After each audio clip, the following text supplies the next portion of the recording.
Hello बच्चों, let's read the following question. Two blocks of masses 10 kg and 20 kg are connected by a light spring as shown. Question में हमें to क्या दिए गए हैं, block दिए गए हैं जिनका मास है 10 किलोग्राम एंड 20 किलोग्राम, उनको एक स्प्रिंग से क्या किया है, अटैच किया है. A force of 200 newton acts on the 20 kilogram mass as shown. 20 kilogram के मास के ऊपर एफ फोर्स जो है वो एक्ट करता है.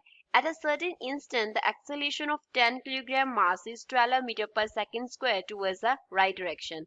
Certain instant पे 10 kg की मास का जो acceleration है towards right direction वो कितना है, 12 meter per second square है. Force F का value 200 न्यूटन दिया गया है.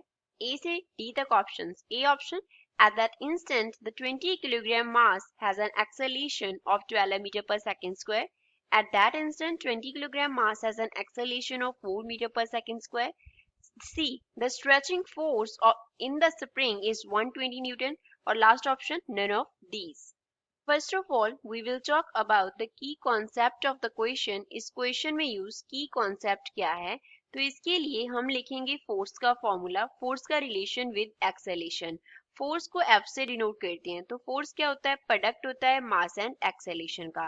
मास को स्मॉल m से डिनोट करते हैं, एक्सेलेरेशन को डिनोट करती हैं a से. तो यहाँ से हम क्या रिलेशन लिख सकते हैं, दैट F इक्वल होगा m एंड a के. तो ये हम अब क्वेश्चन में यूज करेंगे. अब जो फोर्स है वो राइट डायरेक्शन में लग रहा है, तो 20 किलोग्राम मास का जो एक्सेलेरेशन होगा उसको सपोज हम A2 कंसिडर कर लेते हैं. 10 किलोग्राम के एक्सेलेरेशन को A1. क्वेश्चन में हमें A1 का जो वैल्यू है वो दिया गया है 12 मीटर पर सेकेंड स्क्वायर. M1 हम यहाँ पे कंसिडर कर रहे हैं 10 किलोग्राम के इक्वल. M2 का जो वैल्यू है वो हम कंसिडर कर लेते हैं 20 किलोग्राम एंड उसके लिए एक्सेलेरेशन A2 का वैल्यू हमें फाइंड आउट करना है. जो फोर्स F है वो हमें कितना दिया गया है, 200 न्यूटन दिया गया है. अब इस F फोर्स के ऊपर जो पीछे है, जो 20 किलोग्राम ब्लॉक के पीछे स्प्रिंग है, तो स्प्रिंग के ऊपर क्या एक्ट करेगा, टेंशन T एक्ट करेगा. इस ब्लॉक के लिए इस तरफ एक्ट करेगा, 20 किलोग्राम ब्लॉक के लिए इस तरफ एक्ट करेगा. तो पहले तो हम बात करते हैं 10 किलोग्राम के ब्लॉक की. For 10 kilogram block, 10 kilogram block के लिए जो स्प्रिंग का स्ट्रेचिंग फोर्स होगा, जो स्प्रिंग का क्या होगा, स्ट्रेचिंग फोर्स होगा, वो टेंशन के इक्वल होगा.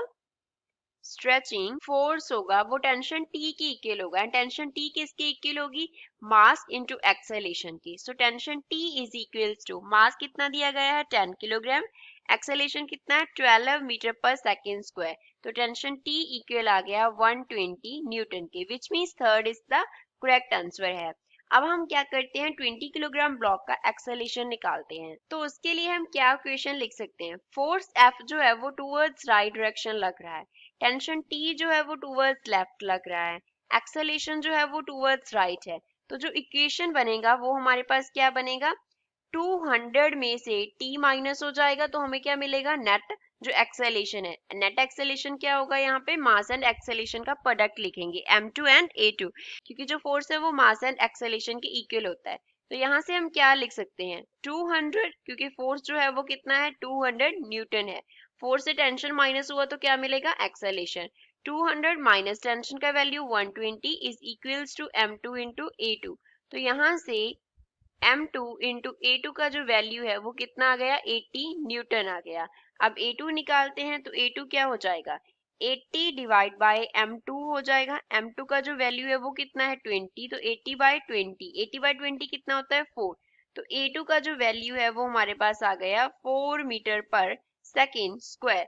तो जो 20 किलोग्राम मास का ब्लॉक है उसका एक्सेलेरेशन उस इंस्टेंट पे, जब जो हमारे पास 10 किलोग्राम का ब्लॉक है उसकी एक्सेलेरेशन 12 मीटर पर सेकेंड स्क्वायर है, तो 20 किलोग्राम ब्लॉक का जो मास है उसका एक्सेलेरेशन 4 मीटर पर सेकेंड स्क्वायर होगा. तो गिवन ऑप्शन में से बी इसका करेक्ट आंसर है. सो करेक्ट आंसर क्या हुआ, B and C. I hope you understood well. Thanks.